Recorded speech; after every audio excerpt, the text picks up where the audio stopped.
प्रियम भारतम देश के विषय में जो श्लोक है आपकी उत्तर पुस्तिका में, हमारे देश के विषय में, भारत देश के विषय में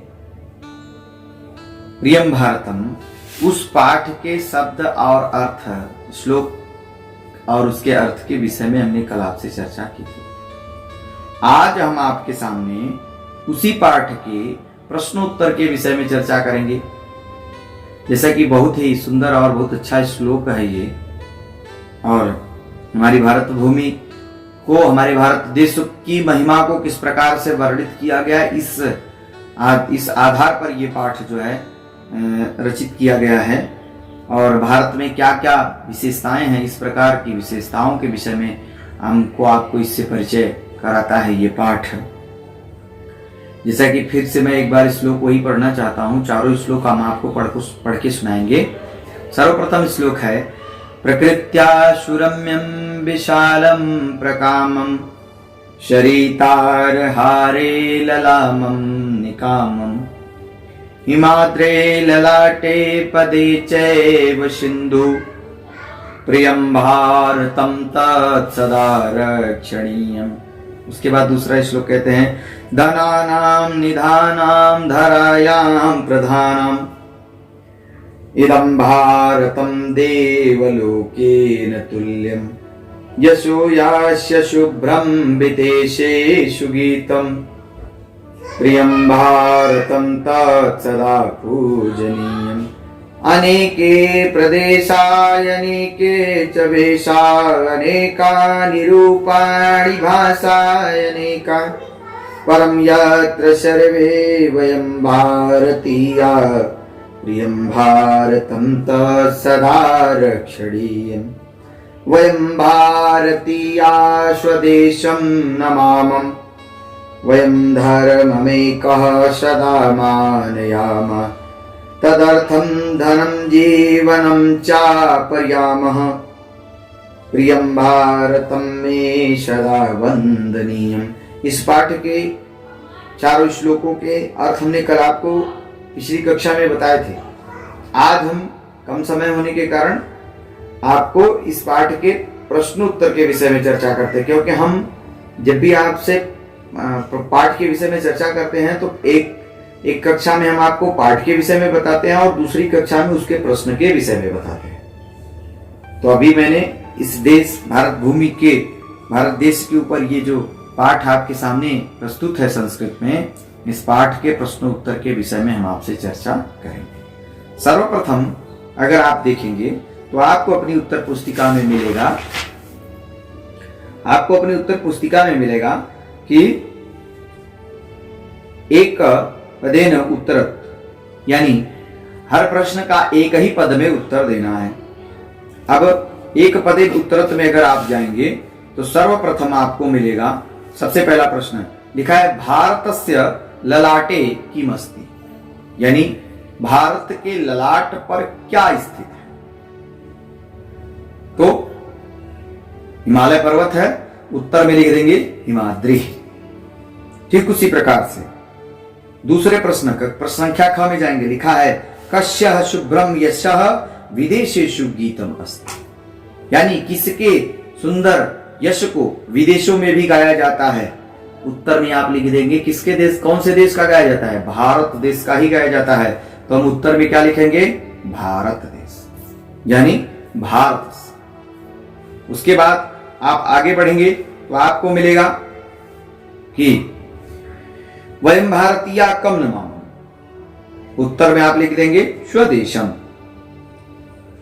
और फिर उसके बाद लिखा है, भारते कियंतः वेशाः सन्ति, तो अनेक प्रदेश हैं और अनेक प्रदेश की अनेक वेशभूषाएं हैं, तो हम उसमें लिख देंगे अनेके।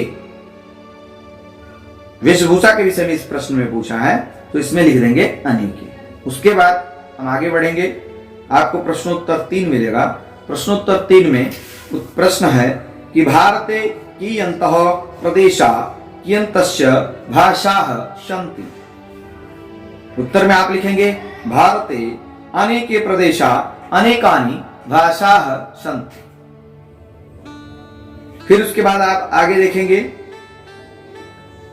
ख वाला लिखा है, इदं भारतम कस्य निधानम केन च तुल्यम। उत्तर में आप लिख देंगे इदम भारतम धनानाम निधानम देवलोकेन तुल्यम। उसके बाद आप देखेंगे ग वाला प्रश्न है, लिखेंगे वयम भारतीया किम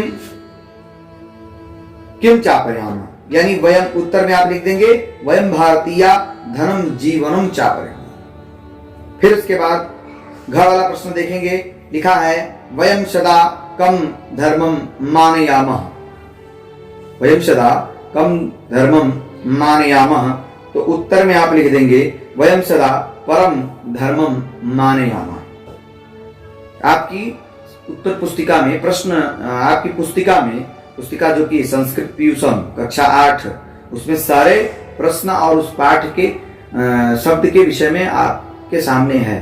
कृपया जब भी आप प्रश्न से संबंधित देखें तो आप अपनी पुस्तक को अपने पास लेकर बैठें। उसके बाद प्रश्न उत्तर 4 में हम बढ़ते हैं।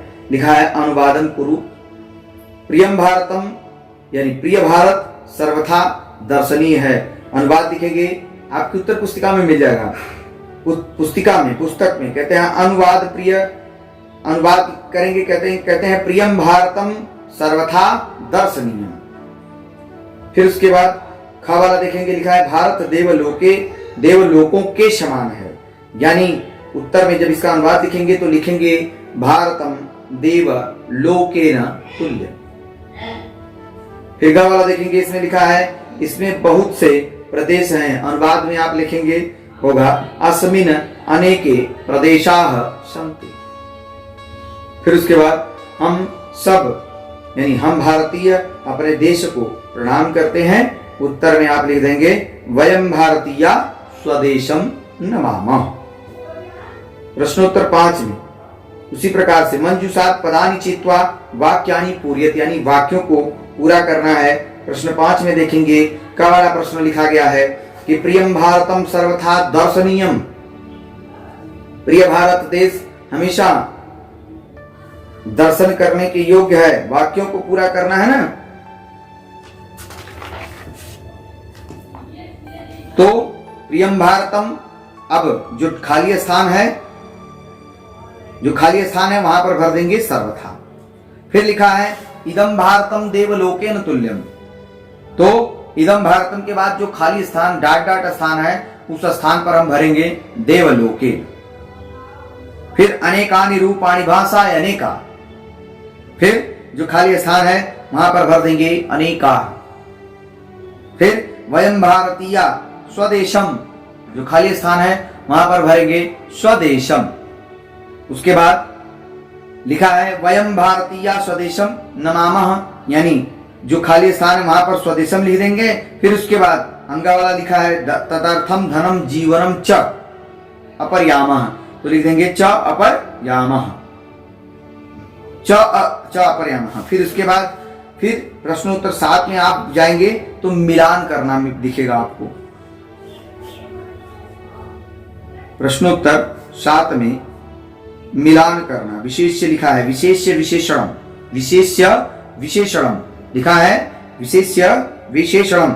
भारतम के आगे क्या लिखा है? अनेके लिखा है, अनेका लिखा है, गलत है। भारतम के आगे होगा प्रियम, तो भारतम को किससे मिलाएंगे? प्रियम से मिलाएंगे। फिर यशः, इसके सामने लिखा है अनेके, गलत है, इसको मिलाएंगे शुभ्रम, किससे मिलाएंगे? शुभ्रम। फिर उसके बाद भाषा, अब मिलाएंगे अनेका।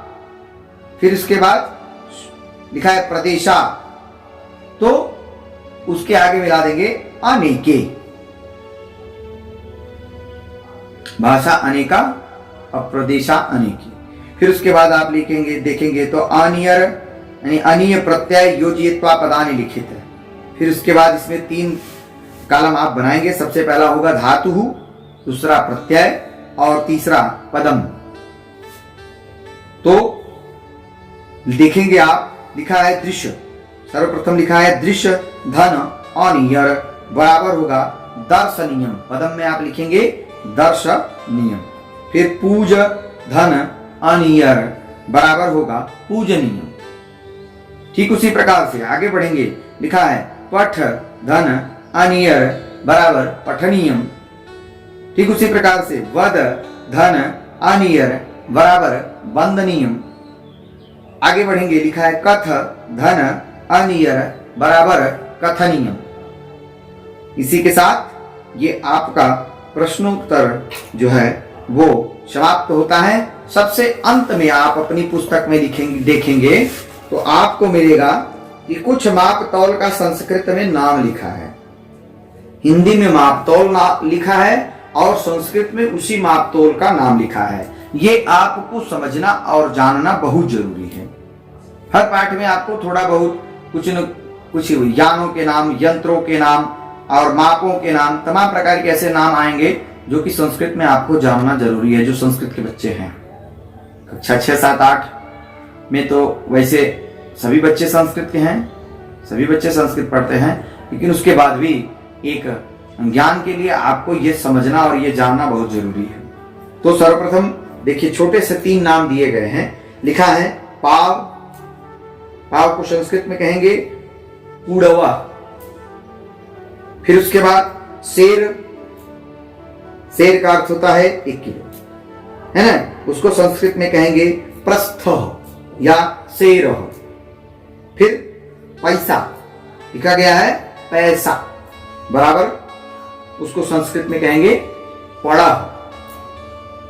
इस प्रकार से संस्कृत में ये नाम आपको आपके सामने आए और इसी माध्यम से आप अपने प्रश्न को, हम आशा करते हैं आप इस प्रश्न को अपनी उत्तर पुस्तिका में ध्यानपूर्वक